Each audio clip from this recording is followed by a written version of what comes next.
Hello friends, so last weekend I was chatting with a friend of mine who's in Australia, and he told me that he had recently seen the constellation Orion in the night sky near his house, and that it looked pretty awesome. So I thought, well, that could be fun to go see. Plus I'm supposed to go on a date this weekend. Why don't we go for an evening hike and then do some stargazing, and then, well, we'll see where the night takes us. At least, that was the plan. So anyway, we're on this date, and we get to the edge of town where you can see the stars a little better, and so I had done some research on how to find Orion, and I'm looking for him, but he's not where I read he should be. In fact, he wasn't in the sky at all, so I get a little flustered. To me, this whole situation where Orion is MIA was nothing short of a disaster. So my date thought I was overreacting a little bit, which I didn't think was the case, but then I realized, oh, she must be thinking of the modern meaning of disaster. Oh wow, what a misunderstanding. Sometimes I get a little carried away with literal definitions of words, especially when I'm on a date and a little nervous, as I was that day. And so, literally, a disaster was originally a combination of the Latin prefix dis and the noun astrum. And so we might recognize that first part, dis, which we can find in a lot of modern English words, most of which have to do with negation or separation. But the other part, aster, for English speakers, might not be as easily recognizable, at first at least.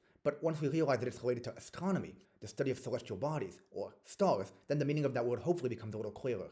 Astrum comes from the ancient Greek astron, which the ancient Greeks used to refer to any sort of celestial body in the sky, whether it be a planet, a star, or even the sun, which, of course, is itself a star. It's descended from the Proto-Indo-European stare, from where we also get our own English word, star. Anyway, if we put the two parts together, then we get a negative star. So what is that exactly? Well, in ancient times, when people were generally more superstitious than they are now, catastrophes were often thought to be the results of alignments, or perhaps I should say misalignments, of planets and stars in the sky. There was even a Latin phrase for this phenomenon in the Middle Ages, astrum sinistrum, or literally, unlucky star, which is what you got when the stars weren't aligned, so to speak, and if that was the case, then something really bad was about to go down. So in the etymological sense, our word disaster literally means misaligned star, which disturbs the night sky, and, as a result, causes all sorts of unfortunate events. And in this case, the fact that the alignment of stars on the night of my date was not the one I was expecting, and therefore I couldn't find Orion, well, that was quite literally a disaster. But fortunately, it wasn't a real disaster, in the sense that my date didn't mind that much that I'd forgotten that Australia is in the southern hemisphere, which is why my friend was able to see it, but not me, because I live up north. And apparently, I won't be able to see it until winter.